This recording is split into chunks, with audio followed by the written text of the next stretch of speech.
Okay, we have Shemar, and he is ready for questions. We'll start over here in the back. Dan Peck, ESPN 106.7 in Auburn. Personal goals for this season, things you've really focused on this offseason? Yes, sir.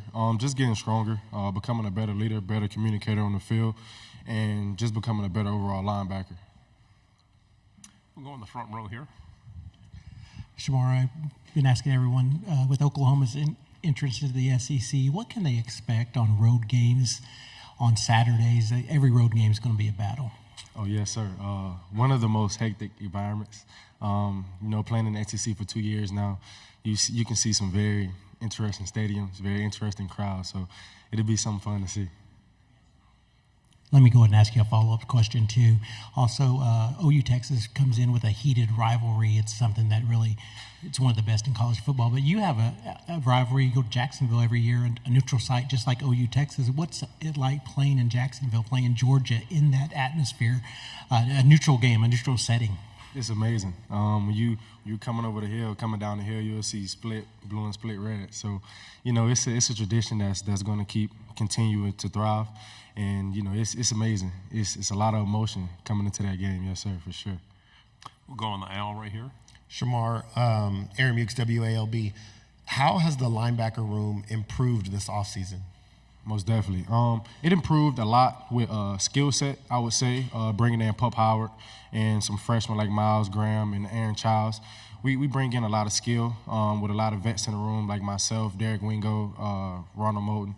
So I would say that it's improved a lot skill-wise and in leadership. We'll go on the back row.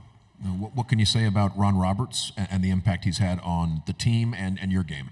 Coach Roberts has brought a lot of experience and I would say personality to our room and to the unit as a whole.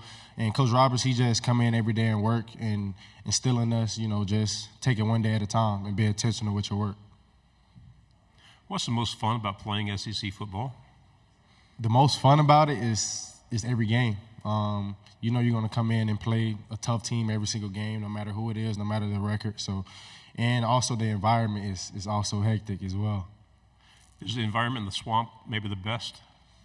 I would like to think so. Okay. We'll go on the aisle. Shemar, talk about the end of the season. Like 5 out of 6 games, you guys see Georgia, Ole Miss, Texas.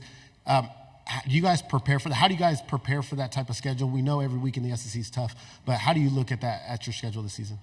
Take it one game at a time. You don't prepare differently for different opponents. You always come in on that Monday or Sunday and think like putting our head down to go win this game. So, it's just obstacles in our way, and it's just like any other team, we got to go in and get the win. Right side, fourth row. Hey, Shemar. Simone Eli, WKRG News 5 in Mobile. When you think back to your old playing days, old stomping grounds, how proud are you of just, where you came from, and when you think back to those playing days and excited to see where you are now, just what comes to mind? I miss it. Life was simple.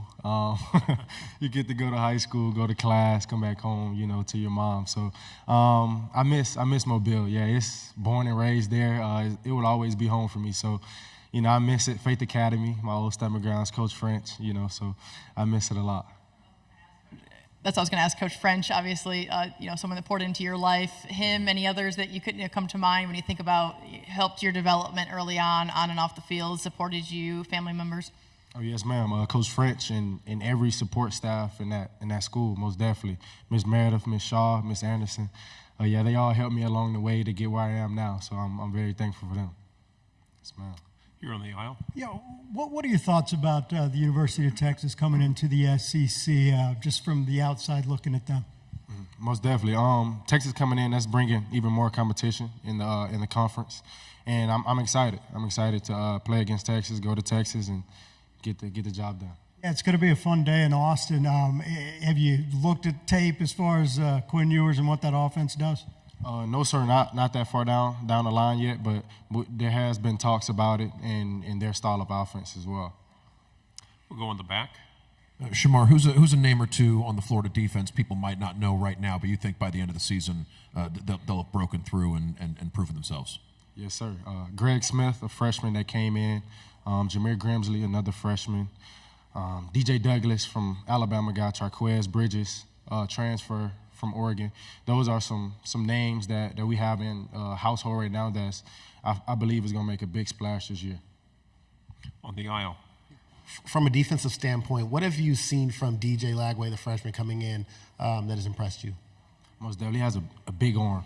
He can sling it, 60, 70 yards. And I'll say that DJ, he comes in ready to learn. I mean, he's always with Graham in the playbook, on the field, going through certain progressions, drops. So I feel like DJ's, he's going to be pretty good in the upcoming years. On the left. We talked to Keenan, the Tennessee linebacker, yesterday, and he missed most of the season with an injury but stayed really involved. You missed a couple games last year with an injury. What were some things you were doing despite being injured to stay involved with the team, stay ready, stay mentally prepared? Staying close with the team.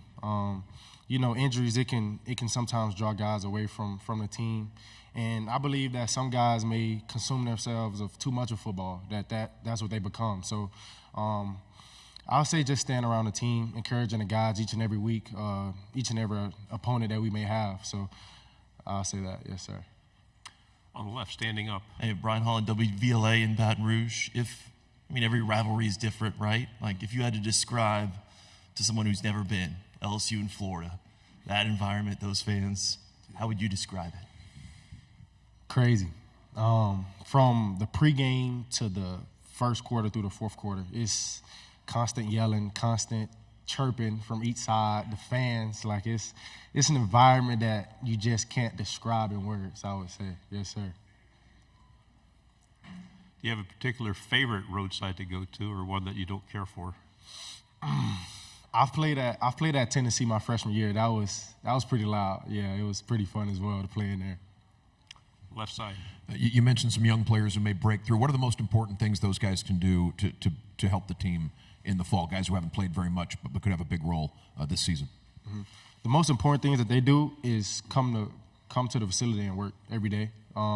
They never have excuses.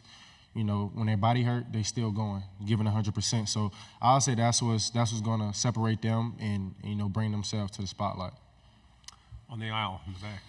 Shemar, Corey LeBounty, WNSP 105.5. Talk about your growth as a football player. And again, Mobile, Alabama having the rich tradition of football per capita, more NFL guys come out of Mobile, and what that means to you in regards to some of your role models. Yes, sir. As far as improving over the years, I would say I improved in my vocal skills, my leadership skills. And as a football player, I'll say my tackling, I would say.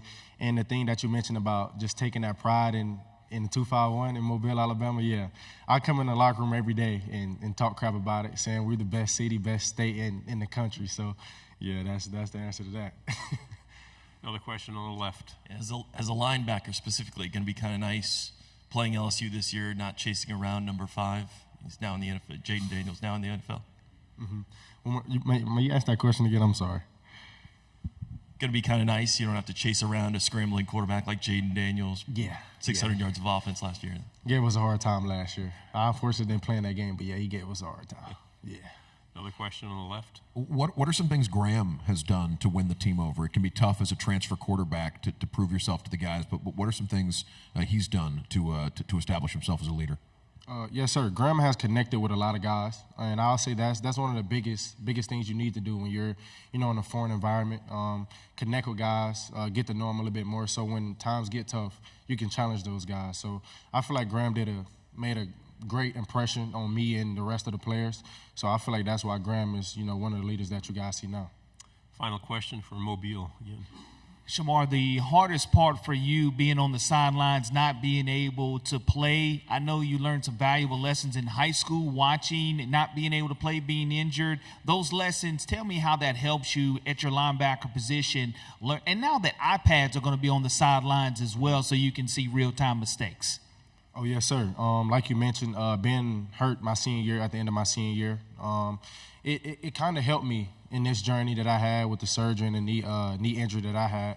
And I'll say that it allows you to see the game outside of the game, see how things function outside of being on the field, and just coaching up the young guys or guys that maybe not be fully confident in their ability. So I'll say that's something that I really focus on during my off time. Shemar, thank you very much for your time. Good job. Thank you, guys.